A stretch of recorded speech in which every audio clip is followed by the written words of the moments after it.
Our Assembly of Leaders, that's our version of a parish council, about 70 members, set out 5 goals for the parish. And one of them was to keep a major outreach effort before this community all the time. So when we were finished with Tanzania, we had to move on to something other. And that's one of the stipulations. That's what it's going to mean to be a member of Good Shepherd. There will always be a major outreach effort, along with all the other outreach, the local efforts, the Cincinnati, some of the others in the United States that we do. But there will be one major international, global type of outreach effort in this parish for as long as we can see. So Shoulder to Shoulder is a non-governmental organization that was started out of the University of Cincinnati Department of Family Medicine back in the 1990s. It was started by Dr. Jeff Heck, who was a family doctor, who wanted to continue to go back to the same area, choose one community to go back to that same area and make a long-term impact on the health of that one community.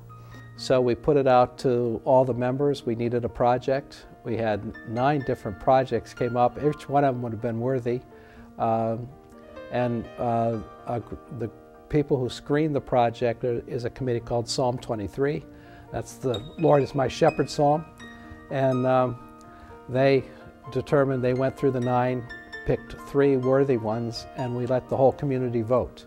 So I met with the leadership of Shoulder to Shoulder, and I said, you know, this is the parish that I belong to. I'm amazed with what they've done with the Tanzania project, and I think that Shoulder to Shoulder could really work well with Good Shepherd.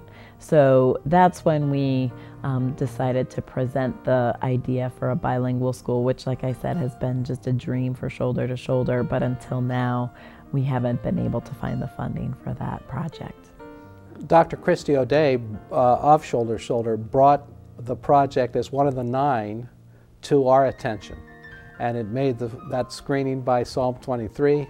It's presented to the community, and the community liked it.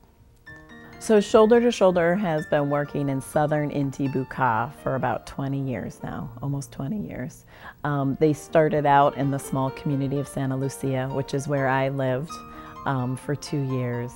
And now over time, various academic health centers and churches and schools have adopted communities all around Santa Lucia, including Concepcion, including San Jose. There's a number of communities in that area that have been adopted where Shoulder to Shoulder now works. The majority of people in Inti-Bucá are poor rural farmers, and many of them survive on less than $1 a day.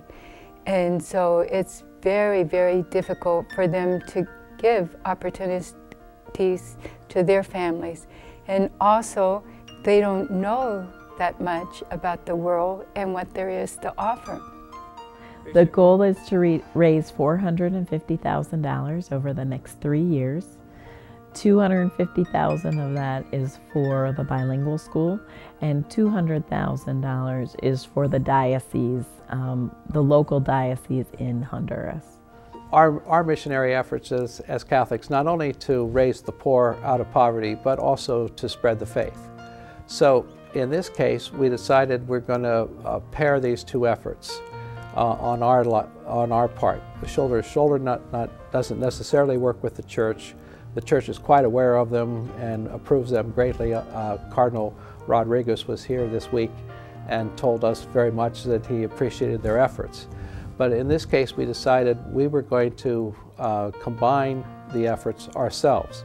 So while the bilingual school is being built, we're going to reinforce and build up this 3rd parish in this particular area, so that the transmission of the faith and faith formation of the children can be accomplished. They have a very strong faith, but they don't have the opportunity to have Mass regularly. They don't have the opportunity to have the sacraments together and to have that faith formation and to be able to celebrate all their joys, and also to go through those times of sorrow. They're there by themselves. They have a priest available and have agreed to station a priest in this village, which gives them, this part of the area, an opportunity, as Cardinal Rodriguez said, of having all the sacraments and the like available and for the people in that village. A residential priest makes it possible for people to have real, genuine contact with their church. The school in Concepcion will change life enormously for the children and for their parents, because education does have a priority for all parents, and they love their children very much, and they want their children to be something. A bilingual education in Honduras is really the ticket to a job. It's the ticket to a good job for anybody who graduates from a bilingual school. So it's really just something that's been unattainable for most poor people, especially rural poor people.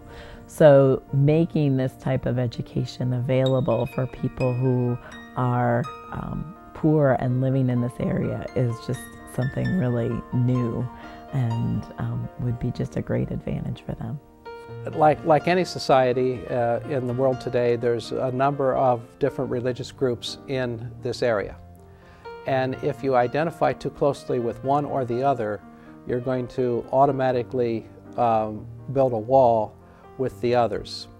So it was felt that we would make the school open to everyone and not call it a Catholic school and not necessarily teach Catholicism in that school, but we will be teaching, it will be a values-laden education, thank God, and also then we would have the opportunity to as a church, to use that same space as a catechetical center to do Catholic Christian formation with children and others in that area. Well, I think this effort is just extraordinary on behalf of the people of the Church of the Good Shepherd. It's very impressive what you're doing. When I was talking to my friends and family about it, they were very excited, and they could hardly believe that one church is doing so much. You're doing what the government should do. And for you to take the Honduran people into your hearts and want to give these children a quality education just like your children have, that's exceptional. All of us get inundated with appeals to be charitable to organizations and different causes. This one, I hope and pray that it will help educate each one of us more about the real conditions in our world, and it has the potential of actually changing lives, of raising a whole group of people out of poverty, and once that's done, it's done for generations. So if you're looking for a way to be charitable towards others, this one will help it reinforce what you know about the poor and real poverty, but it will also give you the satisfaction of knowing you're actually lifting people out of poverty for good.